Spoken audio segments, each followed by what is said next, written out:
7 degree PhD psychology இதெல்லாம் பண்ணிட்டு medical ஷாப்ல கொஞ்ச நேரம் வேலை, சர்பத்து கடையில வேலை, இது போக வீட்டுல சமைச்சிட்டு வீட்டு வேலையெல்லாம் பார்த்துட்டு வயல்ல வேலை. என்ன நான் சொல்றதுன்னு தெரியல. ஏன் நீங்க ட்ரை பண்ணலையா வேலைக்கு? ட்ரை பண்ணலைன்னா கவர்மெண்ட்லேருந்து எப்படியாவது இப்போ 1 இயரில் முடிச்ச எல்லாருக்கும் இப்போ கேட்குறாங்க ஜிஎல்லுக்கு போடுவாங்க அப்படின்னு சொன்னாங்க.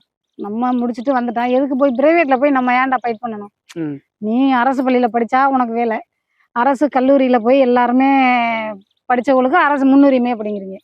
அப்போ எனக்கு வந்து எக்ஸ்பீரியன்ஸு இல்லை, புதுசாக ஃப்ரெஷ்ஷர். ஏதோ ஒரு விஷயம் கவர்மெண்ட்னு சொல்லிக்கிட்டே இருக்கீங்க திரும்ப திரும்ப, சரியாவே புரியல. ஆக்சுவலி என்ன சொல்ல வரீங்க? உங்களுடைய நீடட் என்ன? உங்களுடைய தேவை என்ன அரசுகிட்ட இருந்து? கவர்மெண்ட்ல படிச்சா கவர்மெண்ட்ல வேலை, அதாவது முன்னுரிமை அப்படிங்கிற. அரசு பள்ளியில படிச்சா அரசு வேலைக்குல முன்னுரிமை இருக்கு அப்படின்னு இப்ப எல்லாரும் சொல்றா. இப்போ உள்ள ஜெனரேஷனை படிக்க சொல்றாங்க. அப்ப நான் என்னோட குழந்தைய நான் அரசு பள்ளியில படிக்க வைக்கிறேன்.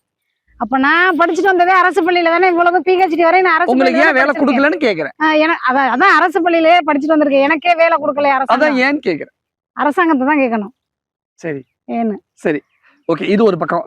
வேலை விஷயம் ஒரு பக்கம். இன்னொன்னு, கல்யாணத்துக்கு அப்புறம் ஒரு பொண்ணு படிக்கிறதே பெரிய விஷயம். ஆனா டாக்டரேட் எல்லாம் முடிச்சிருக்காங்க அப்படிங்கிறதெல்லாம் நினைச்சு பார்க்க முடியாத ஒரு உயரம் அது. எவ்வளோ ஸ்ட்ரகிள், எவ்வளோ ப்ராப்ளம், எவ்வளோ விஷயங்களை ஃபேஸ் பண்ணி நீங்க இந்த இடத்துக்கு வந்திருக்கீங்க? எவ்வளோ கஷ்டப்பட்டு படிச்சீங்க? கஷ்டப்பட்டுனா பிஹெச்டி வந்து என்னோட கனவு. நம்ம வந்து ஒரு டிகிரி கூட படிக்க முடியாத ஒரு கிராமத்துல இருந்து எப்படியாவது அதான் நம்ம ஒருத்தவங்களை பார்த்து அவங்கள மாதிரியே முன்னேறணும்னு நினைப்போம்ல, அந்த மாதிரி இந்த வாத்தியார் இருந்தாங்கன்னு சொன்னால அவங்கள மாதிரியே படிச்சிடணும்னு படிக்க ஒவ்வொரு டிகிரியா படிக்கிறேன். வீட்டில் உள்ள ஸ்ட்ரகிள்ஸுக்கெல்லாம் பதில்னு சொல்லிக்கிட்டு நம்ம பார்ட் டைம் வேலை பார்த்துட்டு படிக்கிறோன்னு சொன்னால அந்த இதை வச்சு கொஞ்சம் கொஞ்சம் ஏதோ வீட்லேயும் பிரச்சனை பண்ணாமல், வீட்லேயும் அவங்களுக்கும் இது படிக்கிறதுக்கு உதவி பண்ண, அவங்கள்ட்ட அவங்கள்ட்ட போய் ப்ரெஷர் கொடுக்காம, நான் ஒரு டிகிரி படிக்கிறேங்கிறதுக்கு அவங்கள்ட்ட நான் ப்ரெஷர் கொடுக்கணும்ல. அப்போ அதுக்கு என்னால் ஒன்றும் பண்ண முடியாதுல்ல.